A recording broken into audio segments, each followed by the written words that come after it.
Well, hi. I thank you for visiting my studio today. I am working on this painting of a little courtyard, red door, red window, kind of quintessential SENKARIK. And I'm going to be painting Spanish Jasmine, coming over, just tumbling over this roof, terracotta tile roof. Here is my reference material. These are pictures that Jack and I took out in California. I love Spanish Jasmine. It is just so fragrant and beautiful. Just a wonderful, wonderful plant. And so I began by blocking in the flowers with mixtures of Dioxazine purple plus white. For Dioxazine purple plus white, I've got phthalo blue plus white. I have some phthalo blue plus white plus a little bit of lemon yellow. I just have a variety of these cool colors, and not cool as in, oh, these are really neat, but they are cool in value as opposed to being warm. The blues, the purples are considered cool colors. Reds, orange, yellow are considered more of the warm colors. But these are just really beautiful colors. Then I start bringing in some pure white. I don't really want to add too much of that at this point. But the sun is coming in from kind of actually from an angle from you toward the courtyard. In fact, you can see I don't know if it shows here on the screen, but both the way the sun's coming in, the light actually is hitting both surfaces of the walls. But I just begin blocking these in, and I'm just going to work on this batch right now. Keep this short so that everybody will stay interested and won't be leaving me in midstream. And using my bright brush, this is a brush with a square end, and I just can use the corner to make those neat little brush strokes. Little fine brush strokes as I come down. Now, if you would like to see the entire process of this painting, just please visit my blog.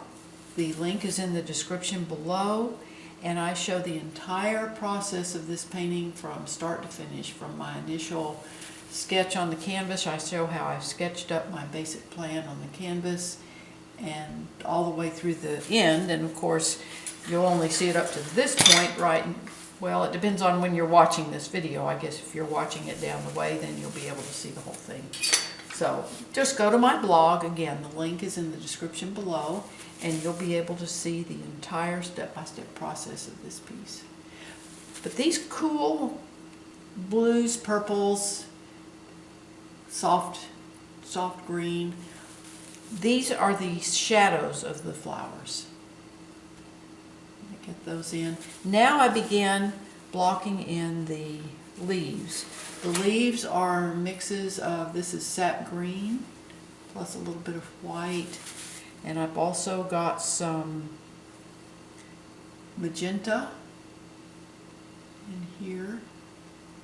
The leaves on this plant have kind of the stems and all give it kind of a magenta cast. So I just work that in and around my flower color. I block the flowers in first because I want that color to stay nice and crisp. If I were to block the greens in first, then when I came back and painted those other soft lavenders and blues, my brush would pick up the greens and make those colors muddy. So I do the flowers first, leaves last. On almost every flower that I do. There are some that I do the leaves first, but those are really exceptions. But we'll have some dangling stems coming down. This just is done randomly. I'm using a little smaller brush here, but again, I can just use the corner of this brush to make my details. And I've saved my Adobe color My adobe color is my mud mixture, which is 2 parts of ultramarine blue plus 1 part of alizarin crimson and white. And that's my building color. Makes a nice soft taupe color. And I can come back in and paint around my flowers and all where I want to have a little of the wall showing through. Because these stems dangling down, they don't cover entirely, so you get some of the wall coming through here. And then I can come back and start bringing my leaves back over.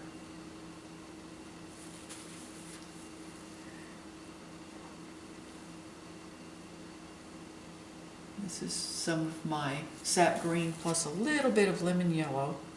This gives me some lighter leaves that are touched by the sun.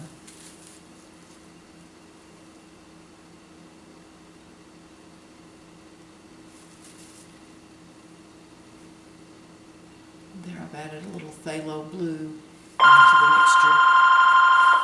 When I'm painting, I don't worry about answering the phone unless I'm expecting a call from a collector because it's just too interruptive.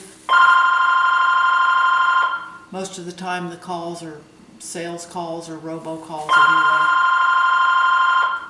If it's important, they'll leave a message and I can call them back when it's convenient for me. Same with emails. I have specific times to answer emails. I just don't stop every 20 minutes and look at emails and see, oh, somebody's emailed me and I'm going to answer that, and it's just it slows you down. It's too interruptive. Takes away from your painting time.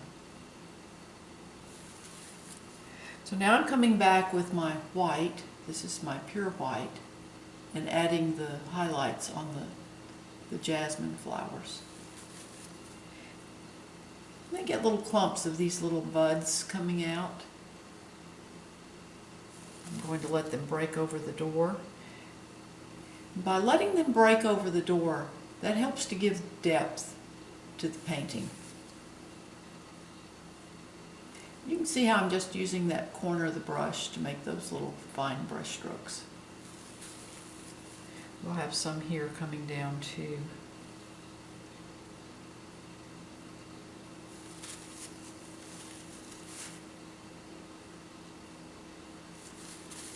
I wipe my brush consistently, usually after every 2 or 3 brush strokes. I wipe it and clean it, and that helps to keep the color on your palette, on your painting, nice and crisp and pretty. The secret to clean color on your canvas is a clean brush.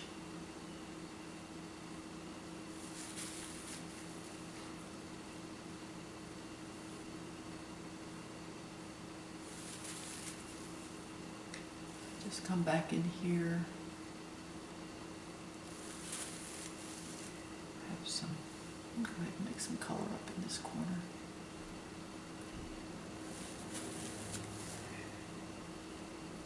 Okay, we've got some flowers coming down here.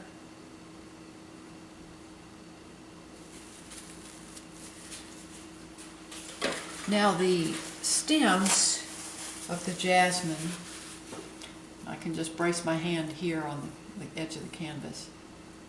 All these little buds have stems that come back to a central vine. This vine comes over, will come down. The stems just delicate. This is to me is the fun part, is adding all this. Jack would say the stems in pieces. It's like you used to be able to buy mushrooms in cans called stems and pieces. They were cheaper than the whole mushrooms, so that was, if we were adding mushrooms to something, that's what we got, and you don't have to cut them up because they're already stems and pieces. But he would say this is adding the stems and pieces in the flowers. I always had unique ways of describing things. I just let these long vines come down.